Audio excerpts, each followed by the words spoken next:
And good morning, good afternoon, good evening, everybody. Welcome to another episode of the Cameron Woolley Show.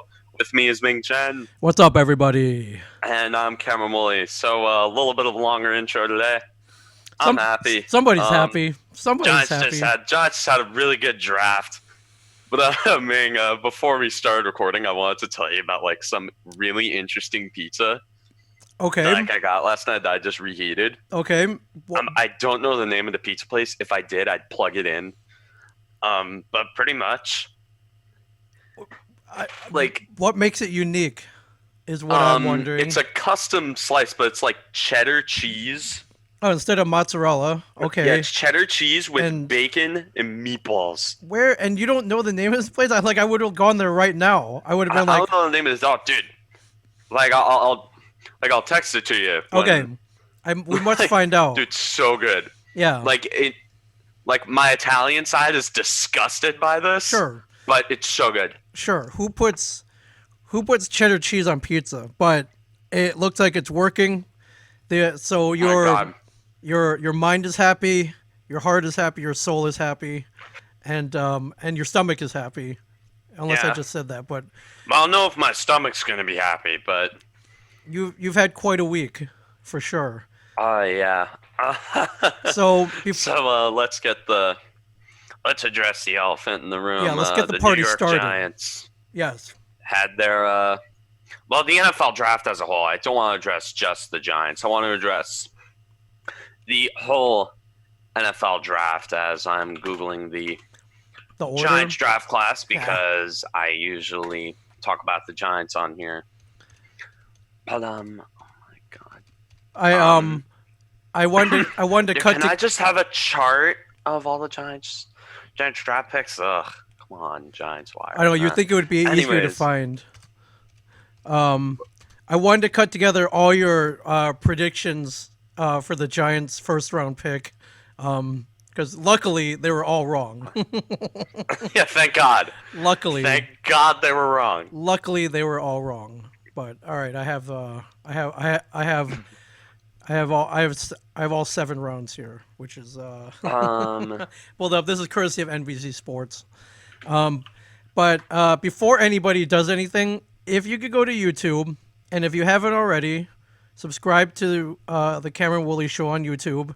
Yes, absolutely. And the Please, first video God, you see on subscribe. there, which we're gonna blow up, is the Cameron Woolley real-time reaction to the Giants picking in the first round Andrew Thomas. of the 2020 NFL Draft, and the fire, the emotion, the swearing. Like, if you have small children, usher them out of the room. You know, they may not want to learn language like this at such a young age. Although you did I bleep bleeped it out. You bleeped most of it. But I think the intensity, the anxiety, I felt the emotion that you showed was a lot more than I saw of many of the draft picks themselves at home. Now, granted, Oh no. granted, if you're going to, if you're Jedrick Wills and you're going to the Cleveland Browns, he didn't look that happy. There are a couple of guys I saw like, oh great, yeah. I think Jedrick was maybe hoping to go to the Giants or maybe a more. Oh, dude. Right prominent now, I'd city. honestly rather go to the Browns than the Giants because the Browns, they've actually had a really good offseason. They shored up their offensive line. Sure. I'm actually thinking they're going to be good this year. All right, famous last words, but Like, and I say that as somebody who made so much content last football season based off of ripping on the Browns. Sure. So, yeah, again, and when that coming out of my mouth, that means so much. Yeah, justifiably so. But I like your family left you alone during the draft. You look like you were sitting right where you were sitting. Oh yeah, I think you were I always sit here. you were on Got my Discord. TV right here. Yeah, I didn't know if you'd be down in the living room with your whole family gathered around you. Like the real draft, like just I like my mom. The only one who lives with me is my mom. So like, we yeah.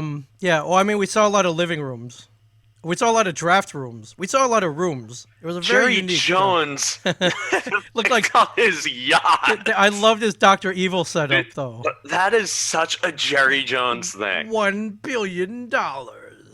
Yeah, it was great with the women holding up the phone for him. Oh yeah. Yeah, it was.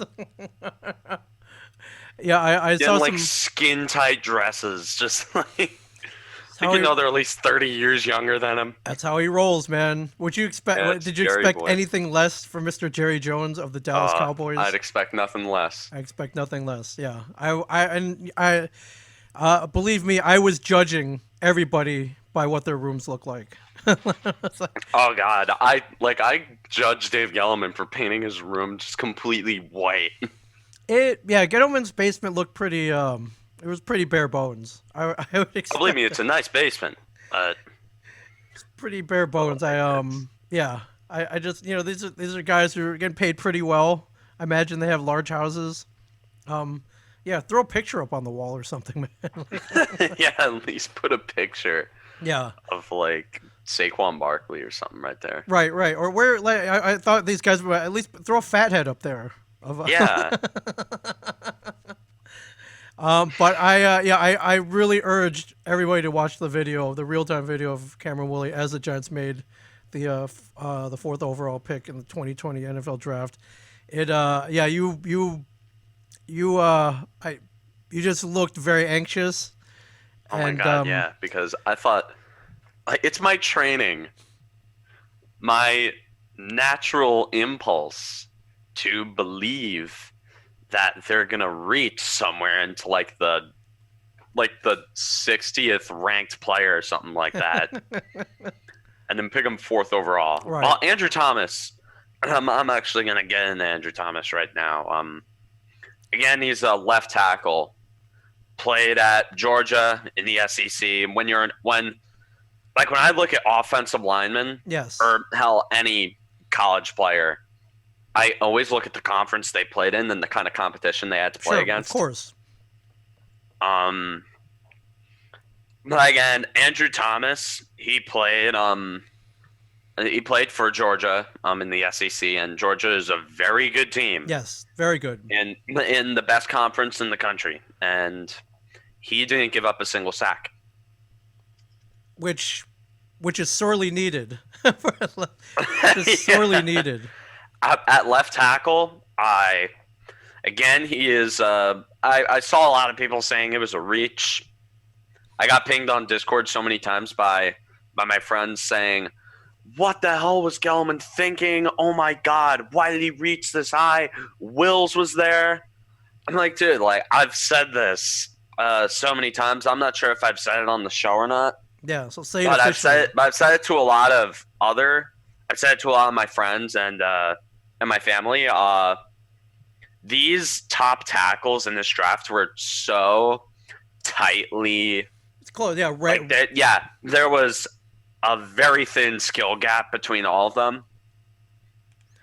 But I said that I've even gone as far to say a few times that all these, like hell, even like at least the top three tackles, at least Wills, Thomas, and Wirfs were interchangeable. Right.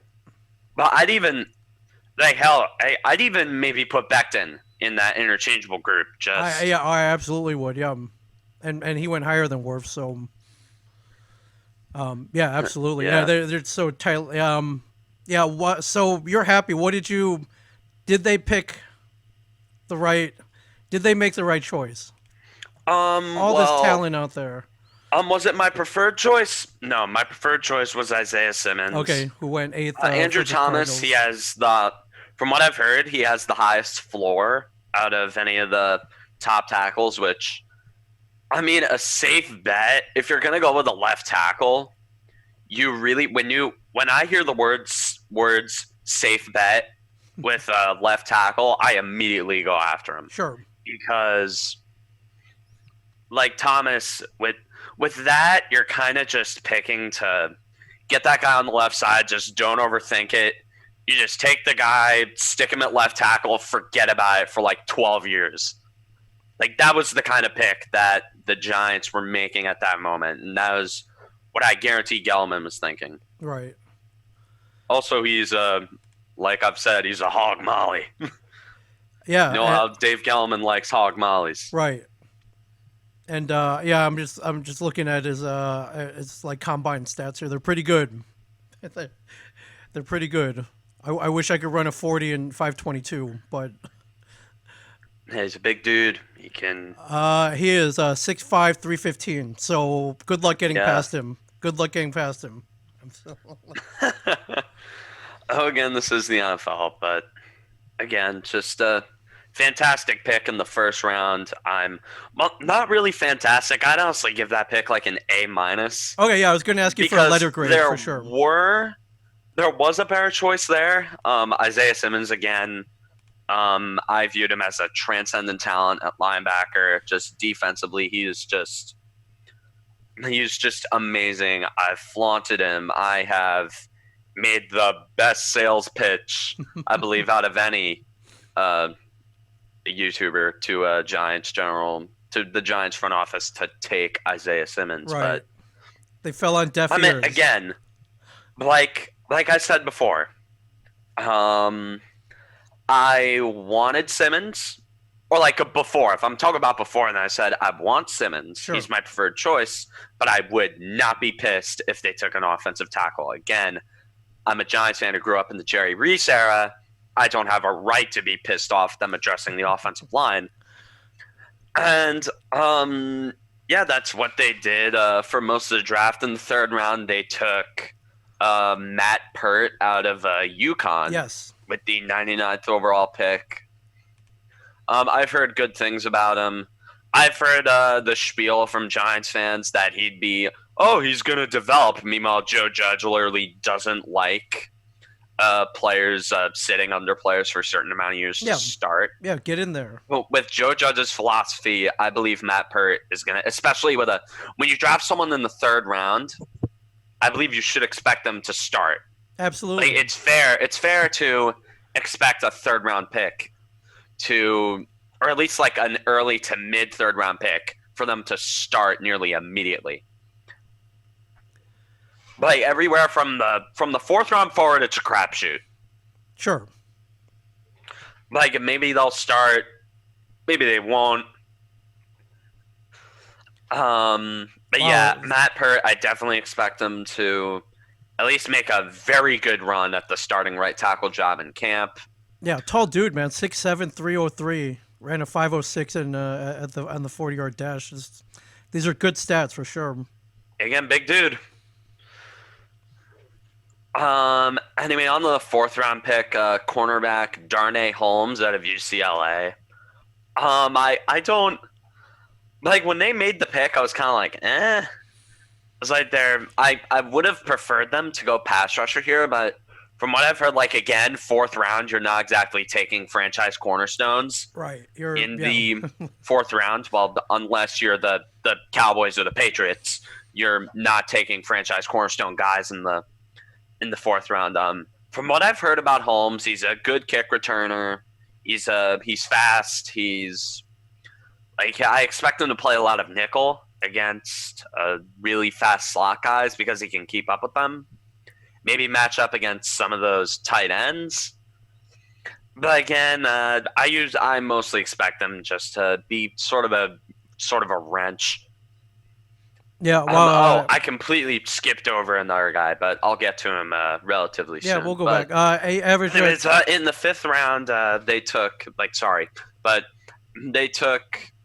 guard Shane Lemieux out of Oregon. I like, fantastic hockey name. I like the last name. I'm down with the last name. By the way, Shane Lemieux is one of the best hockey names I've ever heard. Why the hell are you playing football?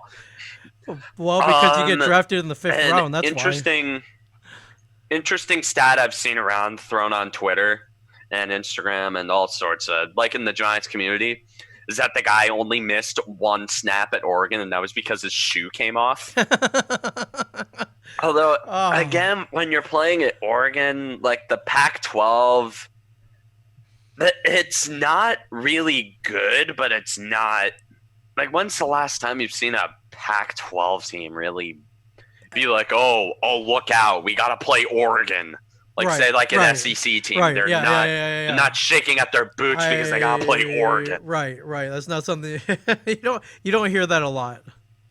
But, I mean, like Shane Lemieux, I've heard that they're gonna try and convert him to center, which I wouldn't be mad at.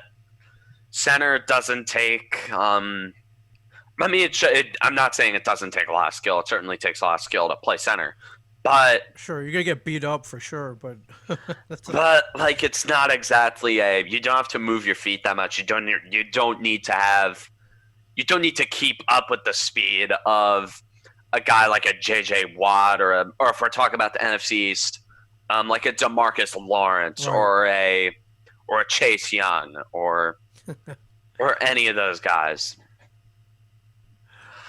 Yeah, I wanna go back to the pick that I completely skipped over and that I know you people watching are screaming to get me to get Was that to. Xavier But McKinney? in the second round, the New York Giants took, in my opinion, the steal of the draft, and a lot of other people agree with me. Alabama. He says he's a safety, but he's really just a versatile, a Swiss Army knife. Oh yeah. Xavier McKinney, who was ranked top 20. Like I shit you not, I think he was ranked top 20 on most draft boards out there, and he fell to 36. Best defensive back in the draft. A lot of people have been saying best defensive back in the draft. Yeah. Fell right to 36. So yeah, great pick then. That how he fell down there, who knows? But yeah, I'm looking who went before him. I mean, yeah, I agree with you. I agree with you. Yeah, he'll instantly makes a team better. He'll be up there And starting. fun fact, he actually played the majority of his snaps at linebacker. Because my initial reaction to the Giants taking McKinney was kind of puzzled, as I'm like, why do you take a safety when we need pass rush? I wanted them to go after AJ Epinesa here, but after hearing and looking at McKinney, I just noticed, oh my God, this guy is a. Like I ended up asking the same question that everybody else was asking: how the hell did this guy fall to us? Yeah. And again, I've heard he can play anywhere on defense. He can play a corner, he can play safety, but most importantly, I heard he can play linebacker, which is going to factor a lot in him being able to cover tight ends, which is something I have never seen the Giants be able to do. This might be the year. Even when they won the Super Bowl in 2011, they allowed a touchdown to Aaron Hernandez. Right. In the NFC Championship game, they allowed a touchdown to Vernon Davis. Like, they've never been able to cover tight ends in my life. This might be the year. I hope to God this is year, but knowing tight ends. Knowing how the Giants work in Week 1, we're going to get matched up against Dallas, and Blake Jarwin's going to score like 5 of them. Oh, he's going in for the pizza, ladies and gentlemen. Yeah, he's going in. Oh, this is so good. I'm glad to see you happy. I'm glad. I mean, I didn't watch with as much anxiety as you, but I was pretty excited to see what would happen. I like you better when you're happy. So I'm definitely more pleasant of a client, definitely. Yeah. So when Goodell when the first thing out of his mouth started with an A and not a J, or anything, and if you watch the video, Cameron says a Hail Mary before they make the pick, and he kind of screws it up a little bit, but he got most of it right. Yeah, I didn't have enough. Yeah, and your prayers were answered. So for anybody who doesn't believe, well, there you go. There's your proof positive that sometimes the power of prayer does work. Checkmate, atheists. Yeah. So why they were FaceTiming with Justin Herbert, who knows? But I don't know why they FaceTimed him. Like maybe it was like due diligence, maybe to. Sure. But I don't know, maybe just to pick his brain or something like that. I Yeah, don't know. yeah. I love it. I love how it started the rumor mill though. It and, Oh yeah, and I was. I God, I know was you were so worried. pissed. I knew you were worried. Well, now he's Because like after last year, sure. it was like it wasn't seen as a taboo thing anymore to draft a quarterback, have him play his rookie season, and then see another quarterback in the next draft and say, "Oh, I like him better," Right. and then just like take him. It's like a kid getting a PlayStation, and then like a year later saying that he wants an Xbox. Right. Although to be fair, I was kind of like that, but I had my Xbox for over like 2 years, and all of my friends were on PS4. Yep. So I actually had a reason. Like I'm talking like a kid that didn't have any reason in the world to the switch to PlayStation. Just to be like, oh, I want that because I like it better now. Yeah. It's like that scene from Toy Story 2. You know, like I don't want to play with you anymore. Right. You know that scene where like Andy just drops Woody. Yeah. But but however, we're not talking about gaming systems here. We're talking about the NFL, like NFL franchises, which bigger stakes involved. I would imagine. Yeah, but I'm making the parallel. Yeah. So what'd you think about the draft overall? I'd like to dig at a couple teams real quick. Okay, let's do it. Let's do it. I'm not gonna like the rest of the NFC East. I believe they did a solid job. The Okay. Redskins drafting Chase Young. That is like again, that guy is just like I've heard Strahan comparisons to him, which I mean, God bless him. He's playing for Dan Snyder. I pity him. Good luck. But the Cowboys, they completely aced their draft. I dread playing. I dread seeing CeeDee Lamb score touchdowns against us, and I damn well know the Giants are going to be scheduled in Arlington against the Cowboys Week 1 in Jerry World, probably on prime time the night before the first day of school, and I'm going to be up until 12 a.m. getting all pissed off because CeeDee Lamb ended up scoring 3 touchdowns. Right, just killing and then them. everyone on social media is posting about it, and dude, that's what's going to happen. Like that was what I was more pissed off about when the Cowboys picked CeeDee Lamb. Sure. Because not only am I gonna like that, does that insane offense get even better with arguably the best receiver in the draft, but I know the guy's gonna be a giant killer. Like I've just got a feeling that he's gonna be a giant killer. That's a pretty valid prediction. Yeah. Anyway, other NFC teams you did good. I'm just gonna say that the Cowboys arguably had the best draft out of the entire league.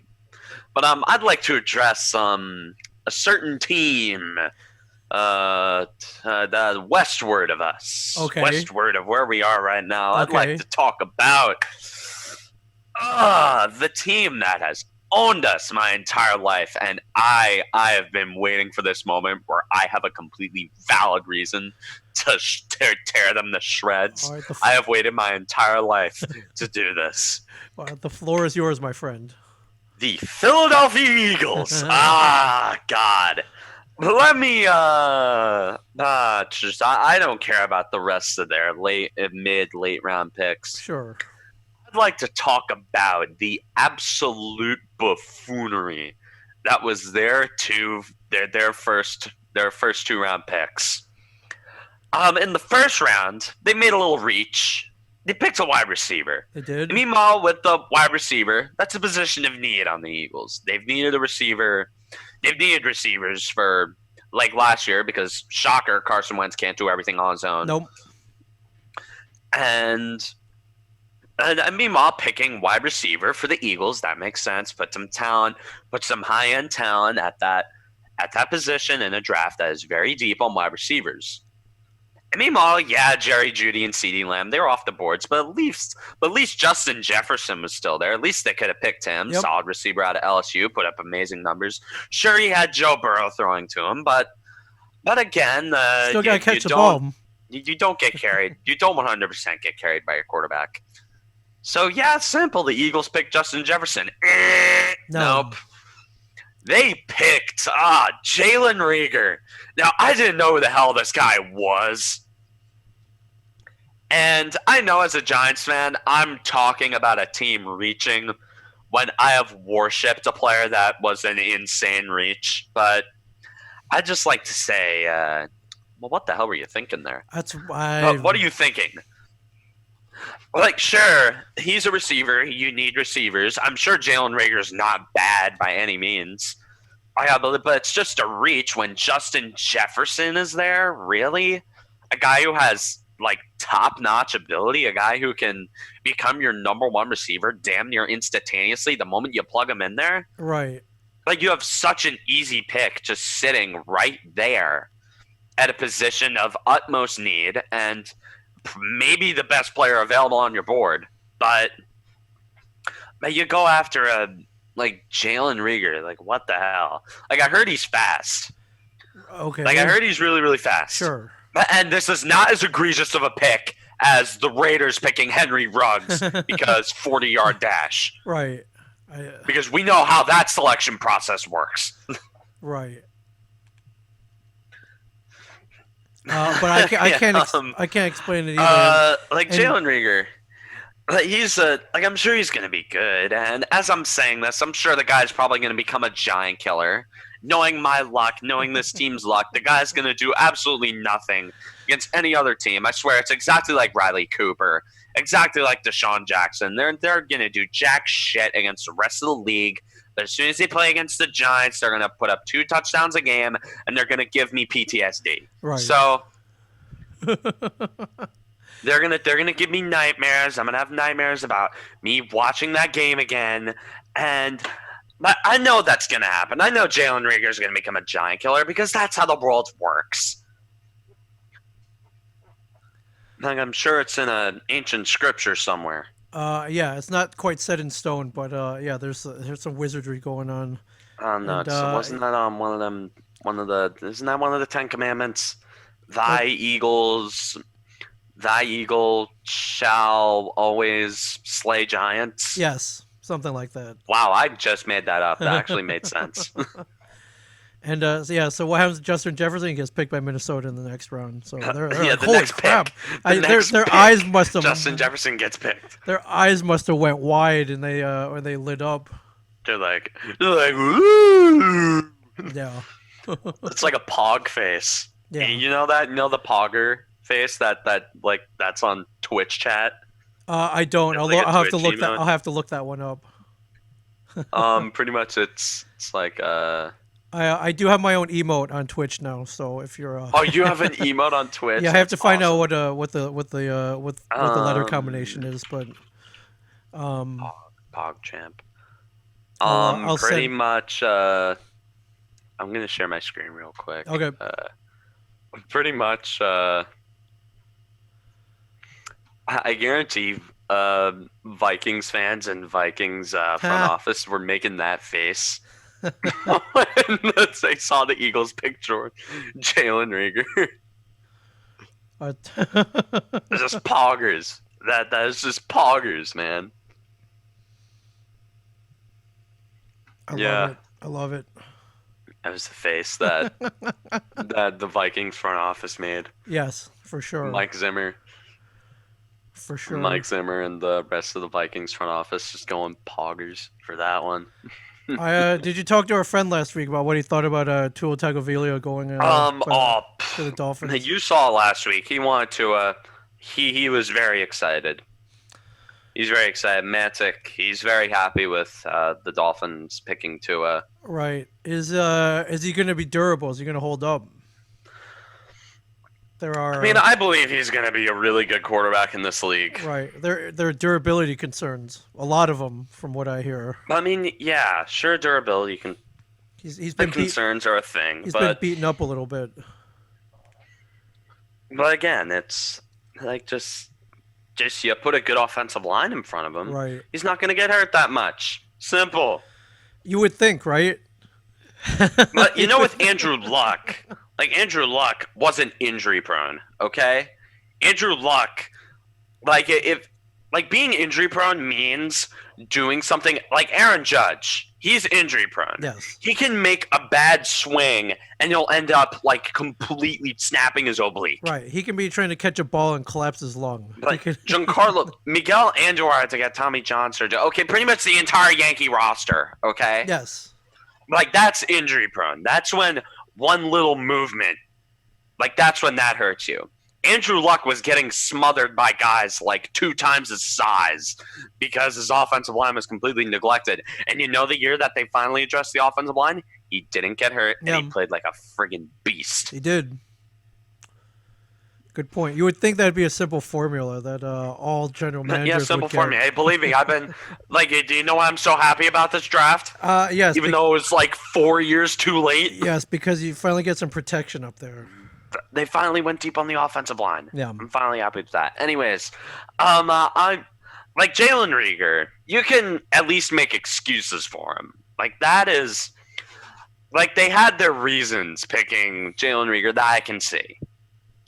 Their other pick, on the other hand, listen, Jalen Hurts. I have. Over the summer, over the offseason last year, I made untold hundreds of excuses on this show alone. Yes. For the Giants picking Daniel Jones. Right. And this was like before hindsight. This was before he ended up completely balling out. This pick, Jalen Hurts, by the Eagles, is the most inexcusable pick I've ever seen. And I've thought about it. I've thought hard about it. And what did you conclude? I concluded there's no excuse. But you have Carson Wentz. You have an elite young quarterback. Yes. Not just good, elite. Right. I'm talking about one of the guys who is going to take this league by storm. A guy who carried a papier-mâché offense. Not help. Carried a papier-mâché offense. I shit you not. Absolutely. To the playoffs. And they ended up. Well, anyways, I'm going to get to that point later. But like, you already have a quarterback who's young, who has a really high ceiling, who hasn't even reached his full potential yet, has only received a major injury once. He's gotten hurt twice, but like who only had like an insane injury once in his career when he tore his ACL in 2017. Yeah. One injury, one major injury that I'm actually concerned about when it comes to Carson Wentz. And meanwhile, you can make the point that he's injury prone. Sure, the numbers don't lie. He has gotten hurt. Like you could say that torn ACL, that could that's not something that you just automatically bounce back from. You know that's going to linger. Not a light injury, right? And that point would be valid if they didn't extend him over, I think it was was it this offseason or last offseason? I don't know when it was, but they extended Carson Wentz for $30 million a year.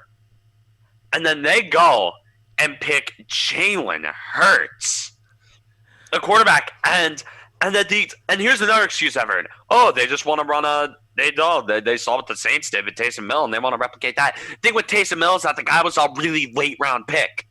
Yeah, I think the guy was taken in somewhere like the 7th, 6th, 7th round. Yeah, I don't know. not the second round.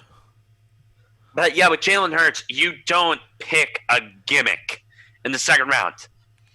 And even if you think the gimmick's going to work really well, how much do these gimmicks end up working? Like, how long does it take for – like, remember with the Wildcat offense? Remember that when the Dolphins won the division, when they completely – like bamboozled Bill Belichick with the Wildcat offense? Yes. How long did it take defenses to figure that out? Not long. But it took, and you think that these Taysom Hill gimmicks, these Wildcat. First of all, if you're thinking about running a Wildcat offense or a 2-quarterback package in 2020, then you're just beyond saving. Right. Right. That won't even work in a video game. So. It's a very weird move. But okay, it's not weird, and well, no shit, it's weird, but it's stupid. It is beyond stupid. Not only is it stupid, but it's disrespectful to Carson Wentz. Right. I It's mean, just like, oh, I get hurt both of these times, and then the 1 year I don't get hurt, I carry my team to playoffs, and this is the thanks you get me. You don't draft me another wide receiver. You don't draft me help.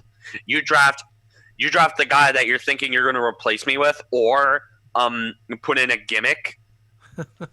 And if they're thinking about starting him over Wentz, then no words. I have no words for how stupid you are if you think Jalen Hurts is going to be your starting quarterback. And I like Jalen Hurts. I like him. But I gave him a lot more hype than a lot of other analysts and a lot of other fans. But I like Jalen Hurts. Sure, he played in the Big 12 where defense doesn't exist. But at least, he's a good quarterback.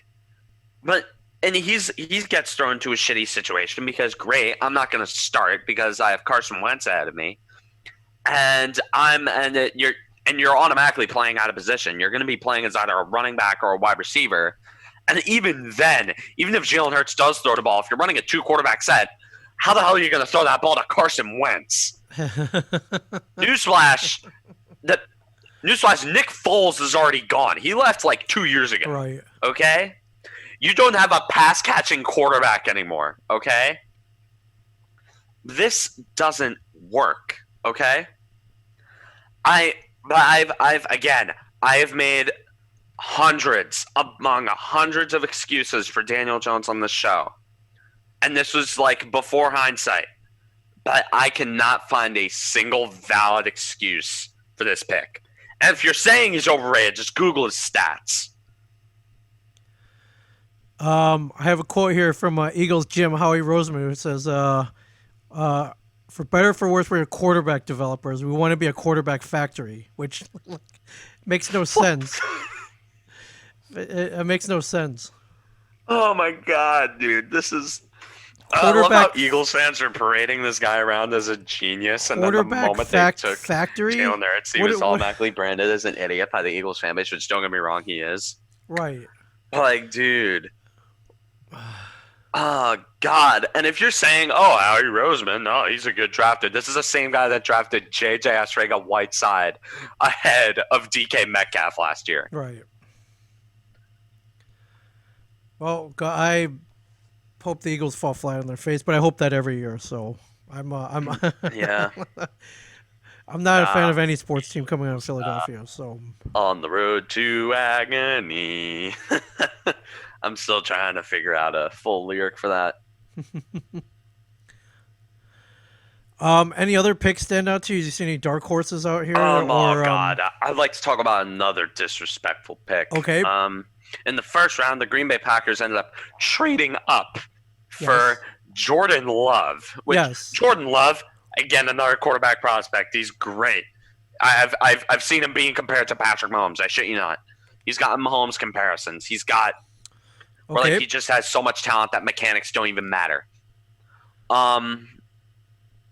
With Jordan Love, sure, he's a good quarterback. QB. And sure, the Packers did the same exact thing with Aaron Rodgers and Brett Favre. But the difference is, in 2005, Brett Favre actually had a great football team around him. Brett Favre wasn't surrounded by bums and scrubs. No. Meanwhile, Aaron Rodgers has had to single-handedly carry the Packers every year. I saw a staggering stat where Aaron Rodgers has only thrown like maybe single-digit touchdown passes to first-round picks. Single-digit. And this is just... Like, you have a quarterback who's given everything in his power. He's carried your team to literally. Well, the championship, that was actually a really good team. That 2010 Packers team, that was a football team. That was not just Aaron Rodgers. Everywhere from that, like every team past 2011 where they went 15-1, then we curve stomped them, was Aaron Rodgers and like the circus. That those teams were not good. Let's not kid ourselves. Those were not good football teams. They were Aaron Rodgers. And when you have a guy like that who is getting a little on the older side, can't carry the team on his own that much anymore. When you have a guy who's given everything and you just decide to completely neglect him. Meanwhile, Aaron Rodgers hasn't even been declining. Like, he has not fallen off a cliff by any means necessary. I guarantee there's still like 90% of the teams in the league would rather have Aaron Rodgers as their starting quarterback over whoever the hell they have right now. But you see that, and you decide, no, I'm not going to draft him any help. I'm not going to draft a receiver. I'm not going to draft a tight end. I'm not going to draft an offensive lineman. I'm not going to draft anything on defense. I'm not going to draft anything to help him. I'm going to take a quarterback who's a project guy who's not even going to start for around 4 years. It's like, honestly, man, like, that is just – I have never said this about draft pick ever before, but that is just rude. Like, with Jalen Hurts, that was stupid. The Packers, it was rude. Like, that is actually – like, if I'm Aaron Rodgers right now, yes. I go to that front office, I ask for a trade immediately. Right. It's just because, like, it's obvious they don't care about him. They completely neglect his needs. They have neglected him for years, literal years. And I've been saying this since I was like 11. They need to get Aaron Rodgers more help. Every single year, another year goes by, no help, no help, no help, no help, no help, no help. Absolutely nothing is given to help him. And then when in the year where they just went 13-3, they went to the NFC Championship game. There was actually something going there. Instead of trying to build on that success, they end up taking a quarterback. They end up taking a guy who's not going to even be considered as an option to play for another 3 years. It's like, what the hell are you even doing, man? What are you thinking? It's like, when I saw that pick, I became angry. I was actually angry at what the Packers did because that was actually rude. Like, right. That's actually a shitty thing to do to someone as a human being. And if you were angry, imagine how he felt watching that last Thursday. And literally, if I had to pick a team that I cheer for secondary-wise, I cheer for the NFC North. I love the NFC North. I love the Packers. Like, I love Aaron Rodgers. But, dude, just, like, that is actually rude. I can't imagine how he feels right now. I'm getting pissed off even thinking about it. I'm just like, what the hell are you doing to him? It's like, this is not something you do as a human being. You see someone, like when someone, like, say you're working. Say you're the best person at your job. And you expect a pay raise, right? You expect help. You expect someone to help take the load off your back because you've done a really good job. You've done so much for your boss. Yes. But then imagine that guy just, instead of hiring more help around you, him just hiring a guy who's at your same exact position who's expected to replace you. Imagine that. Now, just that's in, like, non-football scenario. I'm talking about in a scenario that a normal human being would understand. It's just an office building, but yes, this is like, what the hell? What are you doing? It's like, that isn't stupid. That's mean. Like, that is something that, but I'm repeating myself, man. Just, like, you get my point. Just, that's just a shitty thing to do. Like, whoever the hell the Green Bay Packers GM is, he's an asshole. Like, that is something, like, I've never seen a football trade just be the only other move that I've seen that was actually rude was the Giants benching Eli Manning in 2017. Or any of the other than the royally stupid quarterback benchings of these last few years. That's the absolute, actually that might even be more rude than the Giants benching Eli Manning, because at least with the Giants bench Eli Manning, they at least was like, oh, he was old. Like with the Packers, it was like Rodgers isn't regressing. He's still putting up elite numbers. He's still one of the best quarterbacks in the league. Absolutely. He takes care of the football. But why the hell do you do something like that to another human being? like this passes football. Like this is more than football at this point. This is someone who did their job, did it better than a lot of other people, who did it better than anyone in that organization has ever done, or not ever done. I'm sorry, like Brett Favre is better than Aaron Rodgers, but ever anyone in their career. And then you just say, you know what, I'm not going to get you any help. I'm just going to take a guy that's going to end up replacing you in a really long time. Yeah. It's like, really? So what is your problem? It's like, it's mean. Like, that is actually, like, that is schoolyard bully. That is shallow. That is just shallow and rude. So apparently there's a quote here. Him and Brett Favre talked very recently. Brett Favre says, "I'm not going to talk about all that we talked about. Let's just say he was surprised that they went in that direction. Of course, but of course, dude. If I was Aaron Rodgers, I'd be like, "Are you kidding me?" Absolutely. Very, very weird. Very weird. As Cameron goes in for another bite of pizza. Yeah. I'm giving you the play-by-play here. Yeah, it's like very weird. Well, maybe the Eagles just love dudes named Jalen, and the Packers. There's about to be some drama going. I mean, there already is, but however, that's assuming that all of this gets played out this year at all, which I'm trying to find out what their current plans are to continue going this year. Hopefully.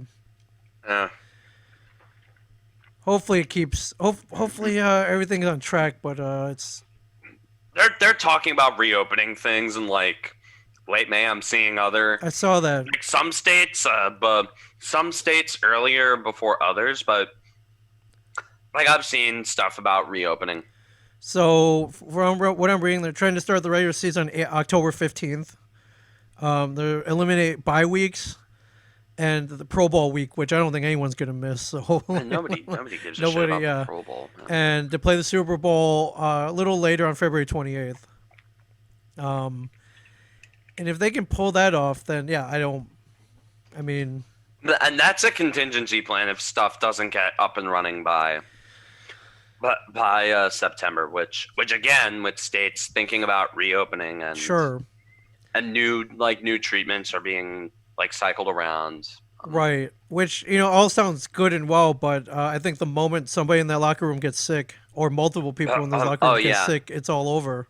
Yeah, that's how it started with the NBA. Yeah, for sure. That's how it started with this whole country. Rudy Gobert getting it. Yeah, well, he taunted the virus. That's all. I'm just telling people, I was like, don't taunt the virus. And don't taunt Corona Chan. You Rudy don't Gobert. Taunt her. Yeah. However, even if they get it started a little late, and no one's going to care about eliminating bye weeks. All right, sure, but that's a sacrifice you can give up. The Pro Bowl, like, no big deal. Nobody, I don't know. Nobody cares about the Pro Bowl. I don't know one person who watched the Pro Bowl week, and playing the Super Bowl, maybe 3 or 4 weeks later. 3 weeks later, really not a big deal. At least they'll get all their games in. They'll be playing at their home stadiums. They won't have to upend anything. If they can stick to this schedule, I think it would. This is. It's barely even a compromise, really. Oh yeah, it's. Again, October things should be, they should be settled down by then, sure. Let's hope so. Yeah, I really do. Now, if you don't mind, on the other hand, baseball. I'm trying to get back. They're thinking about. I don't know what the hell they're thinking about doing.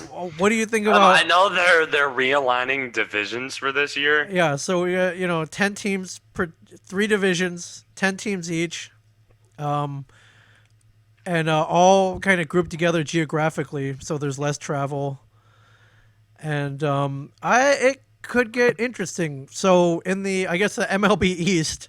We have the Yankees, the Mets, the Red Sox, the Nationals, the Orioles, Phillies, Pirates, Blue Jays, Rays, and Marlins. So basically everybody on the right hand of the country would be in one division.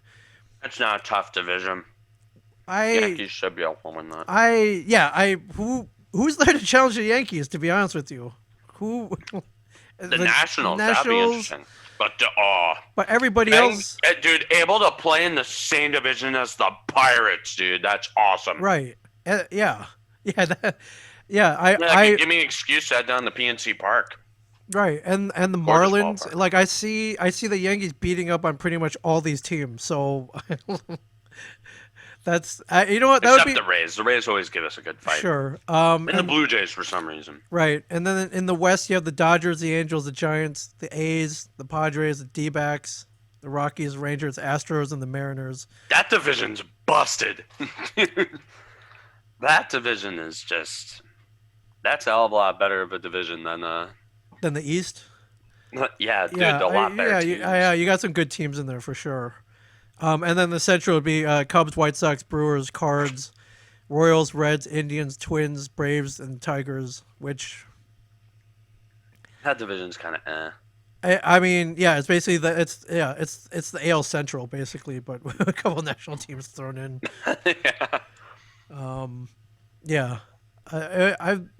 it could be interesting. So I'm not really sure how like playoffs would work.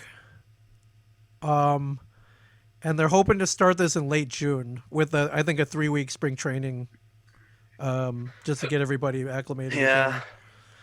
And they're hoping to play at least 100 games, which I would take that. I think if they got 81 games in, they gotta get at least 81. I think they gotta get at least half a season for it to be to have any validity. But yeah, I mean I like this plan way better than just keeping all the teams in Arizona and Florida. They're gonna just do spring training. What the hell is that? And then what? They're gonna play at the spring training ballparks. Like, come on, that's like, really. Yeah, that I come on then. I didn't think that was gonna work. This. I guess it could work. Again, though, the moment, the moment, like if Mike Trout gets sick, it's over. It's oh God. If Garrett Cole gets sick, if any high profile pitcher or player gets sick, yeah, then what? Then do you suspend everything? Do you it's tough, man. But with that being said, I miss baseball. Like not gonna lie, if you go into any sports page, they still list the teams that would have been playing today, and I miss it. I think the Yankees would have been playing the Tigers today. Really?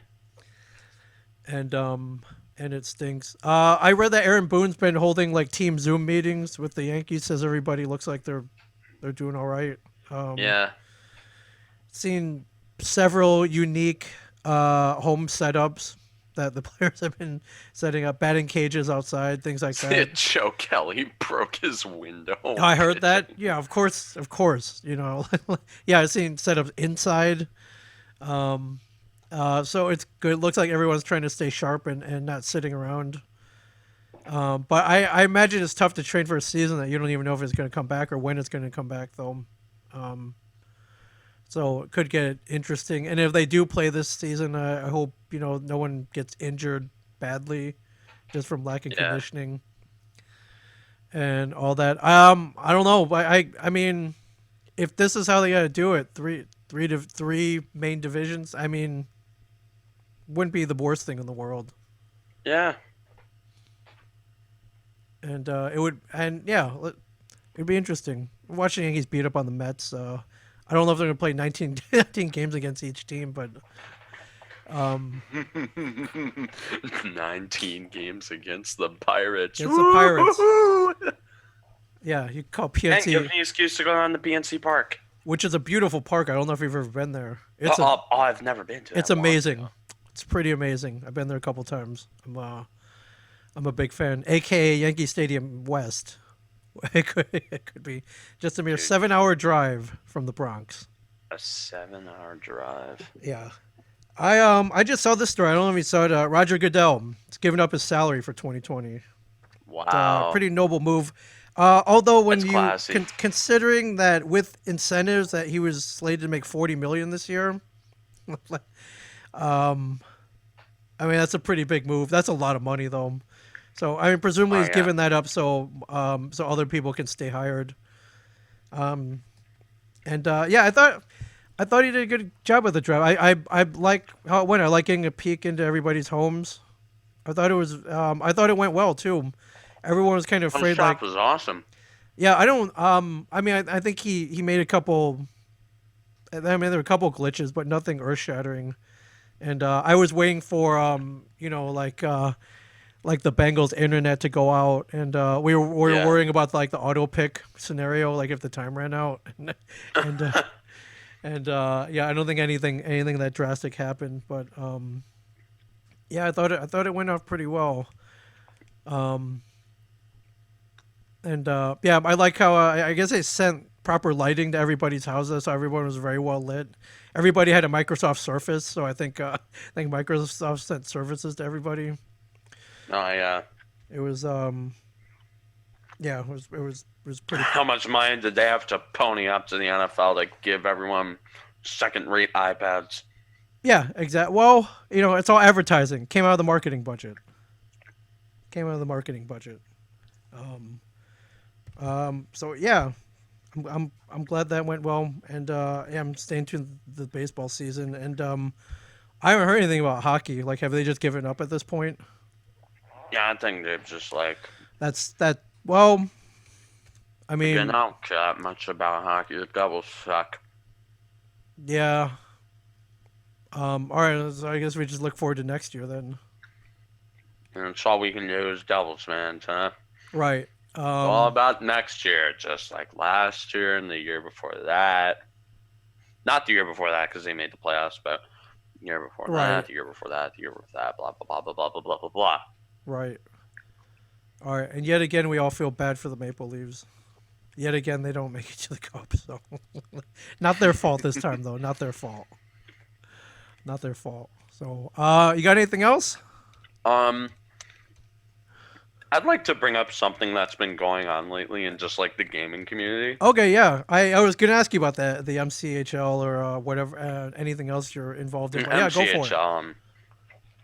I mean, MCHL is doing great, but something crazy that's been going on is apparently the entire plot of The Last of Us 2 was leaked Oh, really?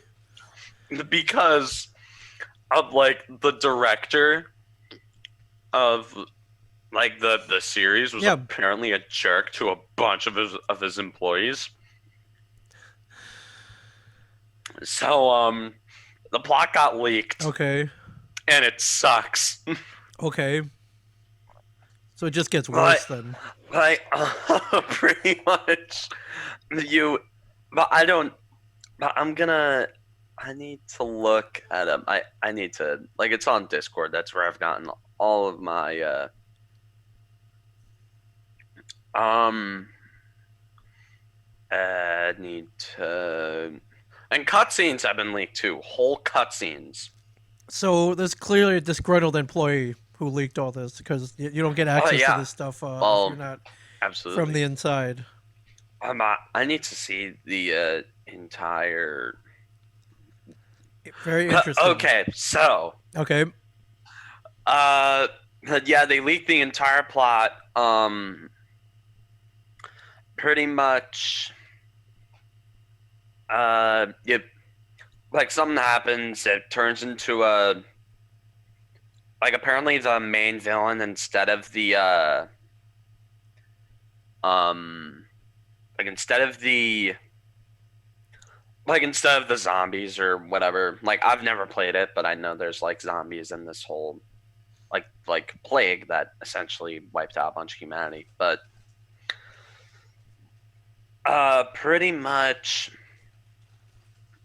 Joel, the I assume the male protagonist from the first game is beaten to death Okay. by a chick named Abby.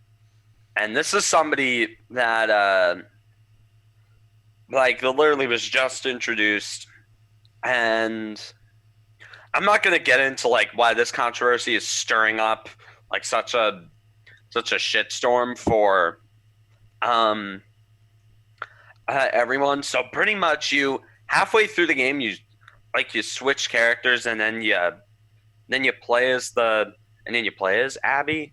Okay. Um and then uh pretty much the big summary is like apparently later this Abby beats like with a golf club beats the hell out of Ellie, who was the girl from the first game, beats the hell out of her with a golf club. And then the leak says the story ends with Abby and this guy named Lev as the protagonist and Ellie as the villain. So pretty much, long story short, I don't like getting like controversial with this kind of topic, Right, but but apparently what they're trying to do is trying to wokeify the hell out of it. it sounds like it. Yes. Like just like do your research, like search up Abby, The Last of Us 2. I guarantee you'll search it up. I Yep. don't want to bring it up on the show. Yeah. Check it But out. there's a reason why it's really controversial. Like if you take a look at her for 1 second, you'll find out why this is stirring up such Controversy. controversy.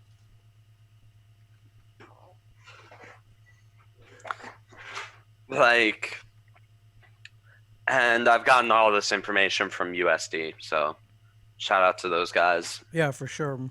Anyway, like, although, uh, pretty much I'm seeing. You remember GamerGate from a few years ago? I do. Yes. This game has the potential to be the grounds for GamerGate 2. Right. If reviewers give it a really good score, if reviewers like hail the game as this masterpiece, then absolutely this could be grounds for GamerGate 2. Right. Absolutely.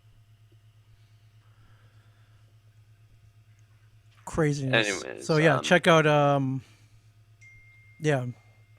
just Google Last of Us 2 Abby. Oh yeah, like you like it takes one look and you'll see. Oh, I see what they're doing, and it's just like this is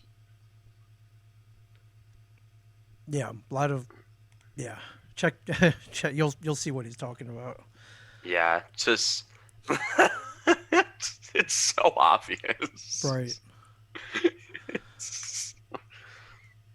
My God. Anyways, I just wanted to bring that up because that's just this is a thing that's cool to talk about. Yeah, totally. Other than that, I don't have a lot of gaming news. In Destiny 2, the pyramid ships keep getting closer, and all Bungie cares about is starting a race war between all three classes. Yeah, you know. So, yeah. Anyways, yeah, the space Doritos are coming, so just stay tuned for that. Okay. That's something that's going to be great. I saw a leak of what the fall expansion is going to be for D2, and that looks pretty valid. Amazing. And I'm really excited. And because Bungie, like even though Bungie, they will fumble the hell out of like the seasons, but for some reason the fall expansions are always masterpieces. It's that magical. And I literally just found this out, but Paul McCartney, yes, made a single like specifically for Destiny. Really? You can find it on Spotify, and literally the cover of the single album is the Traveler hovering over Earth. Right. I can't imagine he's a fan though, but he could be. You never know. Oh no, Bungie probably paid him a shitload. Okay. But he doesn't voluntarily. Okay, that'd be awesome if he was a fan though. Although he did work on the soundtrack though, which is an explanation as to why. Right. Why there's a single. Why Destiny's score is just probably the best I've ever heard. Right. That's awesome. All right, right on, man. So, if you're listening to this, don't forget, go to YouTube, subscribe to the Cameron Woolley Show. Absolutely. Be sure to follow me on Twitter, Instagram. You'll get extra tidbits such as the live reaction of Cameron Woolley to the 4th round of the 2020 NFL Draft, which is well worth watching to see a man suffering and then not suffering anymore. And then from the lowest of the lows to the highest of the highs. Rarely do you see that kind of emotion captured in a YouTube clip. Yeah. Yeah. Well, I'm glad you're happy. I'm glad. Yeah. Thank God. For now, at this very moment, being happy doesn't make good content. But that's not true. It's good for me. That's not true. But today, April 29th, things are good. in the We're good in Meadowlands. Cameron Land. In Cameron Land for now. You're good. Now, 6-7 months from now we'll see, but or less. Yeah, 6-7 months from now we'll see, but I'm gonna be, I'm still that knee-jerk asshole. Yeah, well, we'll hear all about it here, so stay tuned, everybody. Yeah, stay tuned. Anyways, from Ming Chen and whatever the hell has become the Shared Universe Podcast Studio, I'm Cameron Woolley. Stay classy, New Jersey.